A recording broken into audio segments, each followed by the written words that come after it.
నమస్కారం. Welcome to I dream. ధర్మ మార్గం విత్ విజిత కార్యక్రమానికి స్వాగతం. ప్రస్తుతం మనతో పాటు ఉన్నారు ప్రముఖ ఆధ్యాత్మికవేత్త జ్యోతిష పండితులు జేఎస్ శాస్త్రి గారు. ఇప్పుడు వారితో మాట్లాడేద్దాం. నమస్కారం గురుగారు. నమస్కారం అమ్మా. గురుగారు, చాలా వరకు మనం వింటూ ఉంటాము, ఏదైనా పూజలు అలాంటివి చేసేటప్పుడు కూడా ప్రత్యేకించి ప్రదోష కాలంలో చేసే పూజలకి ఎక్కువగా ఫలితం ఉంటుంది అని చెప్తూ ఉంటారు. ఏంటి నిజంగా అంత విశిష్టత? ప్రదోష కాలానికి నిజంగా ఫలితం ఉంటుందా? ఏదైనా నియమాలు పాటించాలా ప్రత్యేకించి ఆ సమయంలో పూజలు చేయాలంటే? వాటి గురించి తెలియజేయండి. శ్రీ గురుభ్యో నమ. శ్రీ మహాగణాధిపతయ నమ. శ్రీ మహాసరస్వత్యై నమ. హరి ఓం. శ్రీమాత్రే నమ. ప్రదోషం పేరులోనే ఉంది. ప్రదోషం అంటే మనకు పంచమహాపాతకాల గురించి తెలుసుకోవాలి. ఫస్ట్ ప్రదోషం గురించి తెలుసుకునే ముందర పంచమహాపాతకాలు తెలుసుకోవాలి. ఎందుకంటే కలియుగంలో పంచమహాపాతకాలు చాలామంది చేస్తున్నారు. మీరు కూడా వినే ఉంటున్నారు ప్రస్తుత కాలంలో. పంచమహాపాతకాలు అంటే ఏంటంటే ముఖ్యంగా బ్రహ్మహత్య, బ్రాహ్మణ హత్య, స్త్రీ హత్య, భ్రూణ హత్య, గోహత్య. ఇవి జరుగుతూనే ఉన్నాయి వాళ్ళ కాలంలో. ఇవి ఎవరి ఆపే పరిస్థితిలో లేమి ఇవాళ. ఎందుకంటే అలా తయారైపోయింది పరిస్థితి. మరి ఇవి ఎప్పుడు ఆపితేనే అప్పుడు మనకు దోషాలు అనేవి ఉండవు. అప్పుడు ఈ ప్రదోషం అనే పేరు కూడా పక్కన పెట్టేయచ్చు. కానీ ఇప్పుడు ఆ ప్రదోషం అనే పేరు ఎందుకు వాడుతున్నాం? కారణం ఏంటంటే ఆ దోషాలన్నీ పట్టి పీడిస్తున్నాయి మనకి. మన యొక్క జీవితం, వ్యక్తిగత జీవితంలో కొన్ని విషయాలకు వస్తే దానికి ప్రదోష కాలాన్ని వాడతారు. ఒకటి. రెండో విధానంగా ఇంకోటి ఉంది ప్రదోషం వాడే విధానం. రెండో విధానం ఏంటంటే కొన్ని కామ్య కోరికలకి, అంటే సొంతంగా తనకు తాను కొన్ని కోరికలు కోరుకునే దానికి కూడా ఇది ఒక ప్రదోషాన్ని వాడతారు.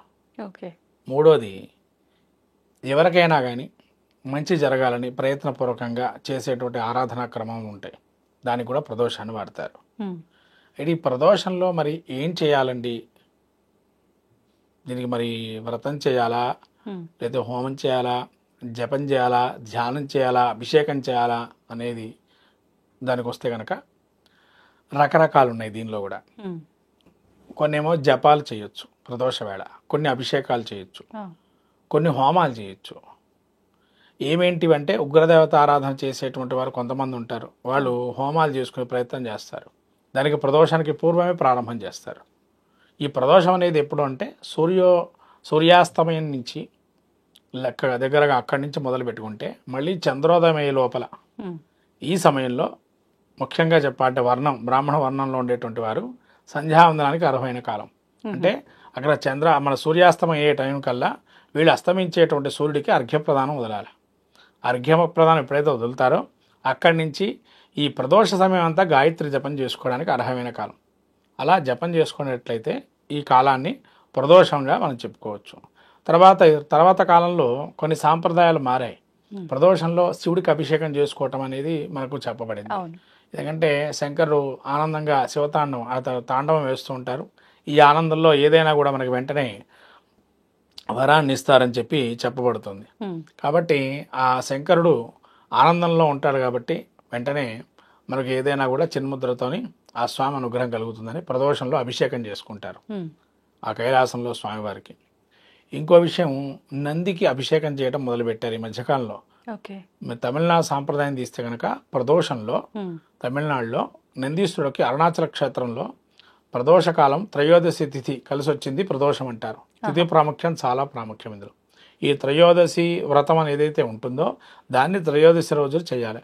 ఈ త్రయోదశికి అంత ప్రాధాన్యం ఏంటండి అంటే ఇదే రోజున మన్మధుణ్ణి చంపినటువంటి రోజు త్రయోదశి తిథి. అనంగ త్రయోదశి అని పేరు దానికి. మీరు వినే ఉంటారు, చైత్రమాసంలో అనంగ త్రయోదశి అని వచ్చింది. అనంగ త్రయోదశి ఎలా వచ్చిందంటే మన్మధుణ్ణి చంపినప్పుడు దాన్ని మళ్ళీ పునర్జీవితం చేసినప్పుడు అనంగ త్రయోదశి అని వస్తారు. ఆ వచ్చిన దాన్నే చాలా ఈ తమిళనాడు సాంప్రదాయంలో ఏంటంటే కళ్యాణాలు విపరీతంగా జరుగుతాయి ఆ సమయంలో, ఈ అనంగ త్రయోదశి రోజు. అలా త్రయోదశి నాడు ఈ నందీశ్వరుడు కనుక అభిషేకం చేస్తారు. అభిషేకం చేసి ఏమన్నా మనకు ఉండేటువంటి దోషాలని దాని ధ్యానంలో ఉంటాడు నందీశ్వరుడు ఎప్పుడు కూడా. అందుకని ఆ నందీశ్వరుడు కనుక అభిషేకం చేసి కుడి చెవిలో మన కోరిక చెప్పుకున్నట్లయితే తీరుతుందని సాంప్రదాయబద్ధంగా ఉంది అక్కడ. అలా నందీశ్వరుడికి అభిషేకం చేసే సాంప్రదాయం ఒకటి. ఇలా ప్రదోషకాలంలో మనం ఇంకా ఏం చేయగలదో స్తంభోతో నృసింహ స్తోత్రం చేసుకోవచ్చు. ఇదేంత అప్పుల బాధ ఉన్నవాడు, అప్పులతో బాధపడుతున్నటువంటి వాడు ఉంటారు కదన్నా, వాళ్ళు ఈ రోజున ఈ సమయం ప్రదోష సమయంలో కొన్ని బీజాక్షర మంత్ర ఉపదేశం ఉంటే గనక ఈ ప్రదోషంలో చేస్తే కనుక చాలా అద్భుతమైన ఫలితాలు వస్తాయి. మంత్రోపదేశం మంత్రోపదేశం తీసుకోవాలనుకునే తీసుకున్న వాళ్ళు, ఆహా. ఈ మంత్రోపదేశం తీసుకున్న వాళ్ళు కూడా తీసుకున్న వాళ్ళే. ఈ ప్రదోషంలో చేస్తే కనుక అద్భుతమైనటువంటి రిజల్ట్స్ ఉంటాయి. అది స్తంభోద్భవ నృసింహ స్తోత్రం కానీ చేసినట్టయితే, ఎందుకంటే స్తంభోద్భవం అంటే స్వామివారు అటు పగలు వాళ్ళు కాదు, ఇటు సూర్యాస్తమయం కాదు, చంద్రోదయం వేళ కాదు, అలా ఉద్భవించారు కాబట్టి ఆ సమయమే కాబట్టి అవును. ఆ సమయంలో స్తంభోద్భవ నృసింహ స్తోత్రం చేస్తే కనుక భయాలు కానీ ఉమ్. మనకుండేటువంటి బాధలు కానీ అప్పుల బాధ కానీ అన్నీ తొలగిపోతాయని చెప్పబడింది. ఓకే. అటువంటి చాలా ప్రాముఖ్యమైనది ప్రదోష వ్రతం. ఉమ్. ఈ ప్రకారంలో మీరు చూస్తూనే ఉన్నారు, అనుకోకుండా స్త్రీని హత్య చేయటము, మళ్ళీ వీళ్ళు జైల్లోకి వెళ్ళటాలు ఇవన్నీ జరుగుతున్నాయి. కర్మ తప్పించుకోవడం సాధ్యం కాదు ఎవరికి కూడా. అవును. మళ్ళీ అది కర్మ అనుభవించడం, ఇంకో జన్మ ఎత్తడం జరగడం ప్రయత్నం చేస్తూ ఉంటాం. కాబట్టి ఈ త్రయోదశి రుద్రాక్ష ధారణ కూడా చాలా విశేషంగా చెప్పబడింది ప్రదోష కాలంలో. ఆహా. త్రయోదశి ఎవరైనా రుద్రాక్ష ధరించాలనుకుంటే కనుక త్రయోదశి రుద్రాక్ష ధరిస్తే కనుక వాళ్ళు ఉన్న ఉపపాతకాలన్నీ మహాపాతకాలు నశించిపోతాయని రుద్రాక్ష మహత్యంలో చెప్పబడింది. రుద్రాక్షలు కూడా అంటే ఎన్నో ముఖాలు ఉన్నాయి కదా. 13 ముఖాలు, ప్రత్యేకంగా 13 ముఖాలు ఉండేటువంటి రుద్రాక్షని ప్రదోషకాలం నిత్యం అభిషేకం చేసుకొని నిత్యంగా అది వేసుకున్నట్లయితే ఈ తెలుసో తెలియకో దోషాలు ఏమన్నా ఉంటాయి కదా ఈయన యొక్క జన్మలో కావచ్చు, అవన్నీ కూడా నశించిపోతాయని మనకు రుద్రాక్ష మహత్యంలో చెప్పబడింది. అటువంటి కాలమే ప్రదోష కాలం. మన దోషాలను తీర్చేటువంటి కాలమే ప్రదోషం. ప్రదోషం అంటే అది, అంటే దోషం లేకుండా ఉండేటువంటి సమయాన్నే ప్రదోషం. సూర్య చంద్ర గణం మధ్యలో ఉండే కాలమే ప్రదోషం. సూర్యుడికి చంద్రుడికి మధ్యకాలం ఇది. సూర్యుడు అస్తమిస్తాడు, చంద్రోదయానికి మధ్యకాలాన్ని ప్రదోషకాలం అంటాం. కాబట్టి ఈ ప్రదోషకాలంలో ఏ అర్చన చేసినా, ఏ దీపారాధన చేసినా దేవతానుగ్రహం పరిపూర్ణంగా ఉంటుందని. అలాగే దీపారాధన చాలా ప్రాముఖ్యంగా చెప్పబడింది ఇక్కడ ఆ సమయంలో. ఎందుకంటే మనకు తెలిసే దేవుళ్ళు ముగ్గురే. ఎవరెవరంటే సూర్యుడు, చంద్రుడు, అగ్ని. ఈ ముగ్గురు ఉండేటువంటి కాలాన్నే ఈ ప్రదోష వ్రతం అంటాం.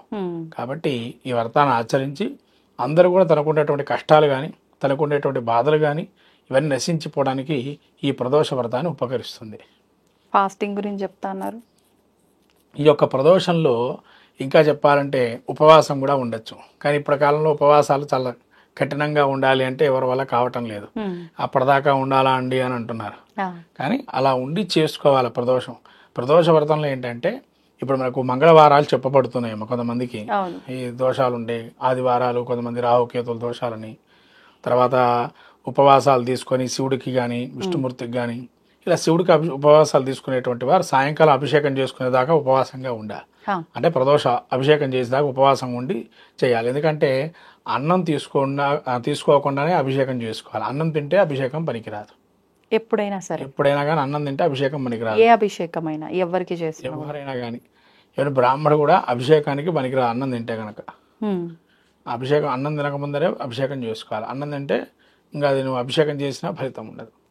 కాబట్టి ప్రధానంగా తెలుసుకోవాల్సిన ఏమేంటంటే ప్రదోషం అభిషేకం చేసుకునేటువంటి వారు ఎవరైనా కానీ ఉపవాస దీక్ష కంపల్సరీ ఉండాలి, ఖచ్చితంగా పాటించాలి. పాటించకుండా ఉంటే మాత్రం ఆ వ్రతం యొక్క మహత్యం కలగదు. అందులో ప్రదోషం ప్రతినిత్యం చేసేటువంటి వారు కూడా ఉంటారు. ఒక త్రయోదశి తిథి రోజే కాకుండా ప్రతిరోజు చేసుకునేటువంటి వారు కూడా ఏకపూట భోజనం, అంటే ఏకభోక్తం అంటే రాత్రి అభిషేకం కాగానే భోజనం చేయాలి. అలా చేసుకుంటే స్వామి అనుగ్రహం పరిపూర్ణంగా ఉంటుంది. అంతే తప్ప ఏదో మనం చేసుకోవాలా ప్రదోషం చేసుకోవాలని కాదు. అలా చేస్తేనే ఫలితం ఉంటుంది. ఇంకా శనివారం శని త్రయోదశి రోజు గనక సాయంత్రం అంతా మనకు త్రయోదశి తిథి ఉంటే గనక శనికి కూడా అభిషేకం చేసుకోవచ్చు.